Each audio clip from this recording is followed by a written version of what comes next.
بسم اللہ الرحمن الرحیم۔ واقعہ کربلا، اس کا پس منظر اور حاصل ہونے والے نتائج۔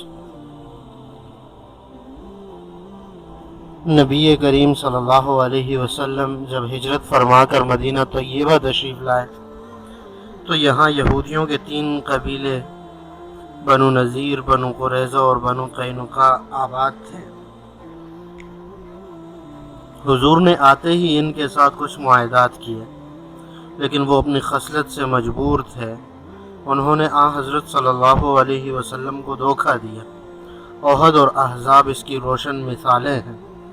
جب انہوں نے عہد شکنی کی تو سرور دو عالم صلی اللہ علیہ وسلم نے انہیں مدینے سے نکال دیا اور اعلان فرما دیا، اخرج الیہود من جزیرۃ العرب، یعنی یہودیوں کو جزیرہ عرب سے نکال دو۔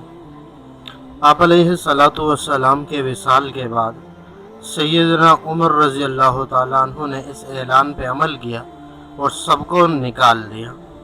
آپ صلی اللہ علیہ وسلم کے وصال کے بعد جب حضرت ابوبکر صدیق رضی اللہ تعالیٰ عنہ کو خلافت ملی، آپ کے بعد حضرت عمر رضی اللہ تعالیٰ عنہ خلیفہ اور امیر المومنین ہوئے۔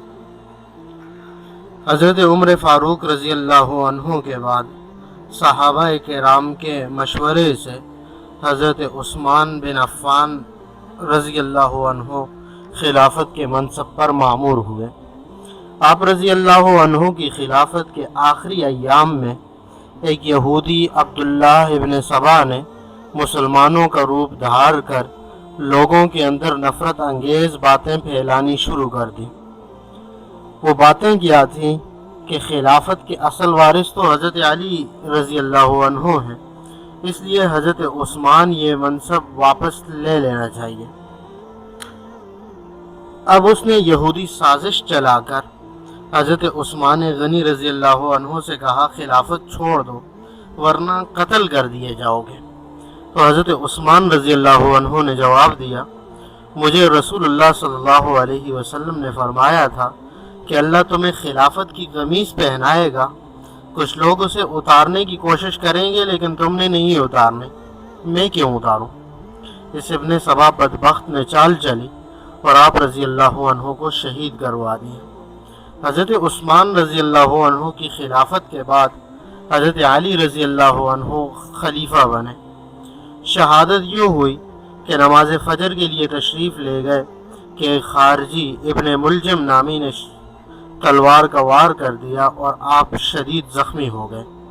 آپ رضی اللہ عنہ نے فرمایا، اگر میں شہید ہو گیا تو ابن ملجم سے قصاص لے لینا اور خلافت حضرت حسن کے حوالے ہوگی۔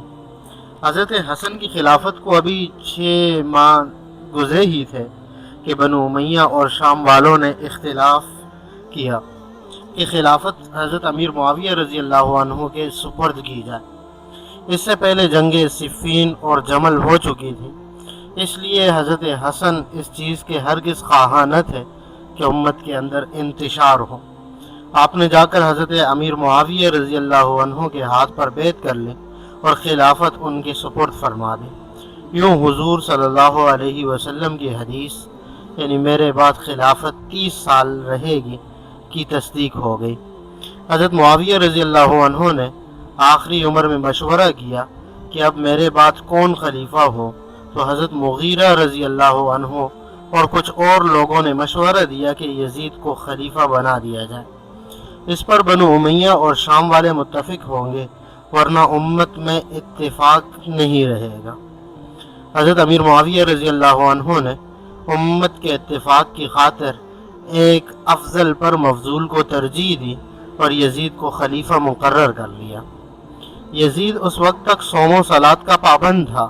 حضرت معاویہ رضی اللہ عنہ نے خطبہ دیا اور اس میں یہ دعا کی کہ اے اللہ، اگر یزید اس امر خلافت کا اہل نہیں تو اسے موت دے دے۔ یہ بات شیعہ کتب مثلا جوامع البحار اور اہل سنت کی کتب مثلا سیر اعلام النبلاء میں لکھی ہے۔ یزید جب خلیفہ بنا تو اس نے لوگوں سے بیعت لینی شروع کی۔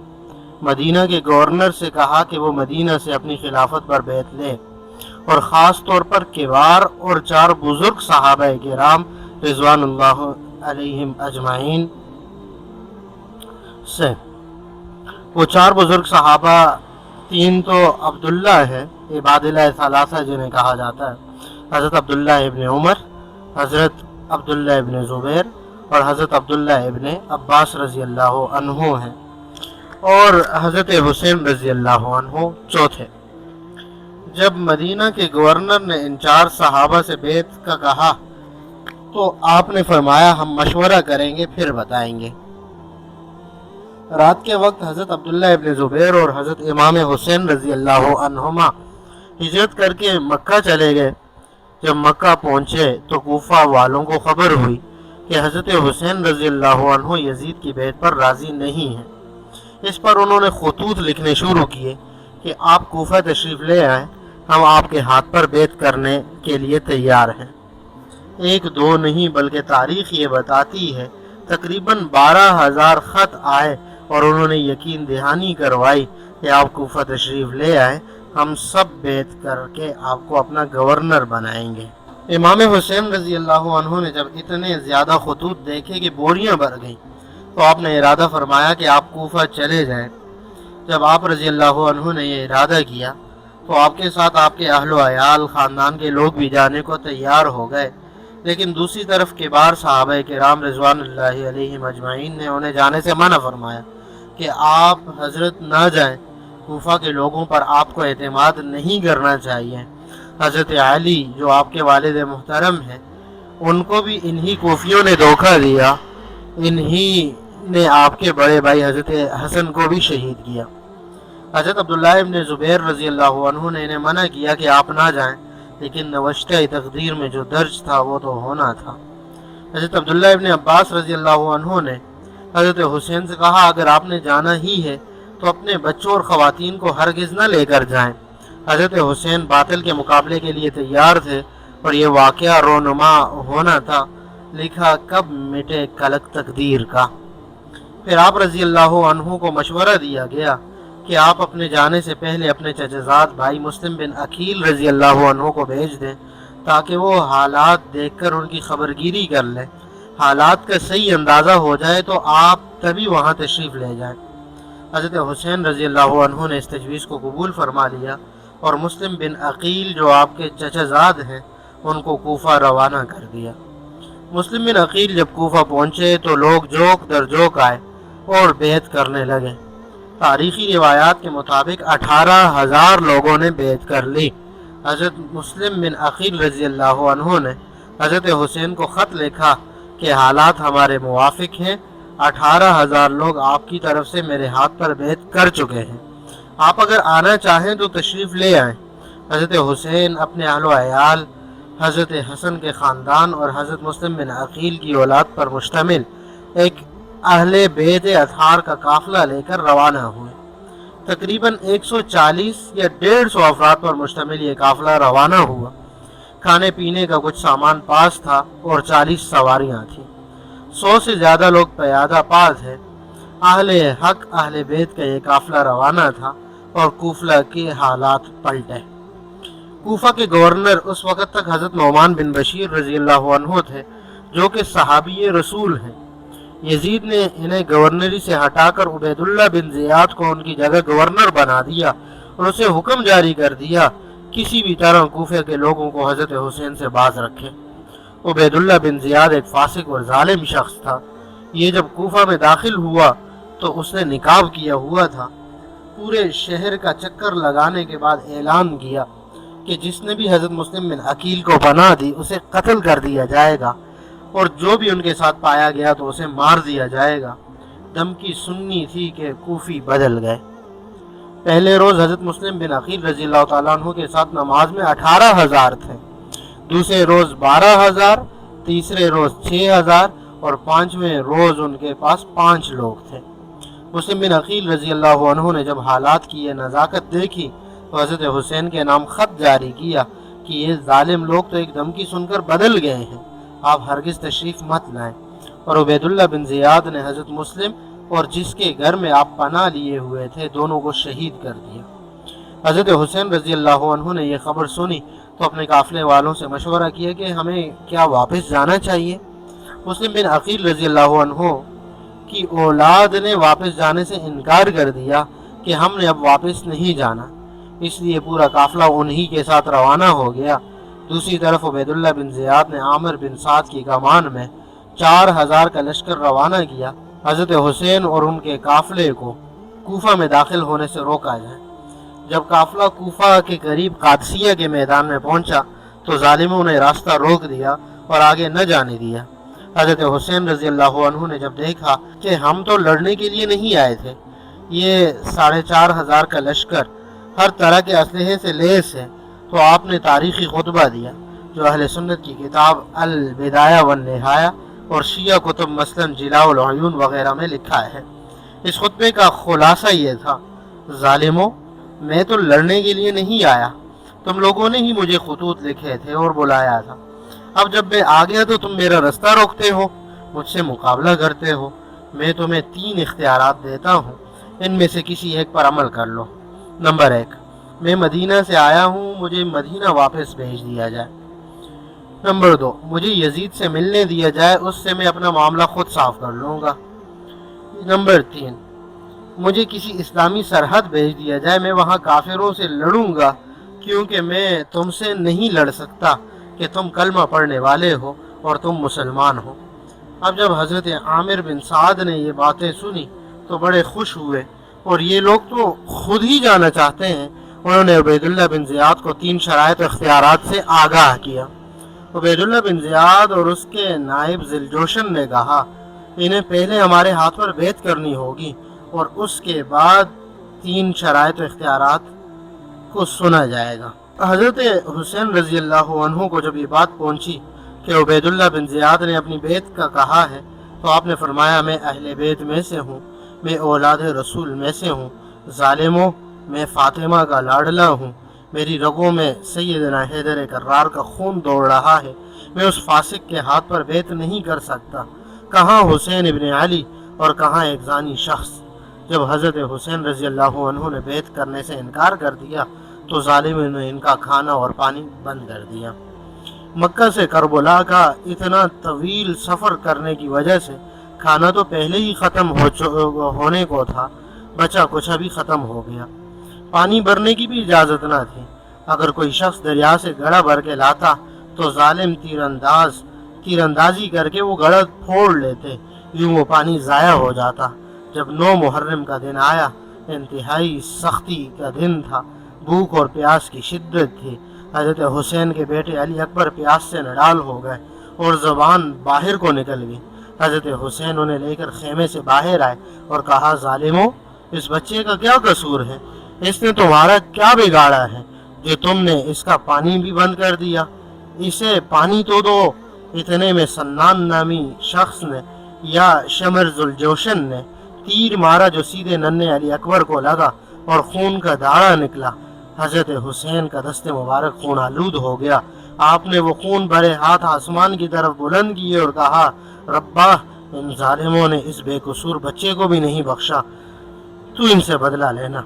हज़रत हुसैन ने खुतबा दिया और उनसे कहा, लोगों, देखो, तुम लोगों ने खुद ही मुझे बुलाया था और एक एक ख़त पढ़ कर सुनाते कि ओ फलां इब्ने फलां, क्या ये ख़त तूने नहीं लिखा था? ओ फलां, क्या ये तेरा ख़त नहीं है? लेकिन जालिम जुल्म की इंतहा कर गए, खेमों तक को उखाड़ने लगे, ख़वातीन का लिहाज न रखा गया। तो हज़रत हुसैन ने हज़रत अब्बास, ये वही हज़रत अब्बास हैं जिन्हें अलमबरदार कहा जाता है, तो हज़रत हुसैन ने हज़रत अब्बास को लेकर मुकाबला शुरू किया। कहाँ मक्का से करबला का सफ़र, थकावट, भूख प्यास और कहाँ जंग। लेकिन हज़रत हुसैन रज़ी अल्लाह अन्हु की जुर्रत को सलाम, पहले ही रोज़ 88 अफराद को कत्ल किया और ख़ुद महफूज रहे। अब जब लश्कर ने देखा कि इनको तो हम जंग में नहीं मार सकते, तो धोखे में शहीद करें। वो इस तरह के जब ये नमाज पढ़ रहे हो तब उन्हें शहीद किया जाए। यहाँ हमें दावत फ़िक्र है कि करबला की गर्मी, प्यास की शिद्दत, मौत मुंतज़िर, सख्ती, परेशानी और तकालीफ के बावजूद जब नमाज का वक्त होता तो हज़रत हुसैन रज़ी अल्लाह अन्हु तयम्मुम करके जमात करवाते, और पानी तो जालिमों ने बंद कर रखा था। आज हम देखें क्या हमारा क्या हाल है। मामूली सी बात पर हम नमाज जैसी अहम इबादत को तर्क कर देते हैं। ये मुहर्रम की 10 तारीख थी, आशूरा का दिन था। सैयदना हुसैन नमाज में थे, सजदा अदा कर रहे थे कि शमर ज़िलजोशन ने तीर चलाया जो आप रज़ी अल्लाह अन्हु की ठोड़ी पे लगा। दूसरा तीर चलाया जो गर्दन में लगा और आप रज़ी अल्लाह अन्हु सजदे से सर उठा न सके और शहादत का जाम नोश कर गए। आपका सर तन से अलग करके उबैदुल्लाह इब्न ज़ियाद के दरबार में पेश किया गया ताकि इनाम वसूल किया जा सके। उस जालिम ने आप रज़ी अल्लाह अन्हु के होंठों पर तलवार रखी तो ज़ैद इब्न अरक़म रज़ी अल्लाह अन्हु वहाँ मौजूद थे। उन्होंने कहा, जालिम, इन होंठों पर मैंने रसूलुल्लाह सल्लल्लाहु अलैहि वसल्लम को बोसा देते हुए देखा है। बदबख्त, अपनी तलवार पीछे कर। फिर ये सर यजीद के दरबार में पेश किया गया तो यजीद बहुत परेशान हुआ कि मैंने तो उन्हें यह हुक्म नहीं दिया था कि हज़रत हुसैन रज़ी अल्लाह अन्हु को शहीद किया जाए। उसने लोगों के दिलों में मेरी नफ़रत पैदा कर दी। यजीद ने अफसोस किया, लेकिन उसने बुरा किया कि उबैदुल्लाह बिन ज़ियाद से बदला क्यों नहीं लिया। उसने हज़रत नौमान बिन बशीर रज़ी अल्लाह अन्हु को क्यों हटाया। उबैदुल्लाह इब्न ज़ियाद जैसे फासिक को गवर्नर क्यों बनाया। हज़रत ज़ैनब रज़ी अल्लाह अन्हा, जो हज़रत हुसैन रज़ी अल्लाह अन्हु की बहन थी, वो छोटे अली असगर, जिन्हें इमाम ज़ैनुल आबिदीन कहा जाता है, को लेकर चली तो देखा कि कूफा की औरतें अपने आप को गलियों में पीट रही थीं और या हुसैन कह रही थी। हज़रत बीबी ज़ैनब बिनते अली रज़ी अल्लाह अन्हा ने जब ये देखा तो वहाँ तारीख़ी खुतबा दिया कि तुम ही ने पहले अब हमें बुलाया और फिर उबैदुल्लाह इब्न ज़ियाद के साथ मिल गए और उन्हें बद्दुआ दी कि अल्लाह, ये क़यामत तक इसी तरह अपने आप को पीटते रहें। उनकी बद्दुआ का असर है कि आज तक दुश्मनान अहले बैत अपने आप को पीटते चले आ रहे हैं। इस अजीम वाक़े से हमें ये सबक मिलता है कि हक़ की खातिर जान माल की कुर्बानी देनी पड़े तो हरगिज़ पीछे नहीं हटना चाहिए। हक़ की खातिर कभी नरम गोशा नहीं दिखाना। जालिम की हिमायत की कहीं कोई गुंजाइश नहीं। इस अजीम शान वाक़े पर जहाँ मुसलमानों के दिल मग़मूम होते हैं और ये ऐसा गम है कि पूरी ज़िंदगी भी इस पे रोया जाए तो कम है, लेकिन हमें इस्लाम सब्र की तलक़ीन करता है। सब्र का हुक्म रसूलुल्लाह सल्लल्लाहु अलैहि वसल्लम ने दिया है। जो शख्स मैयत पर गिरेबान चाक करे, अपने चेहरे को पीटे, वो हम में से नहीं। अल्लाह ताला हमें इस्लाम की तालीमात को सही मानों में समझने, उन पर अमल करने की तौफ़ीक़ अता फ़रमाए। आमीन।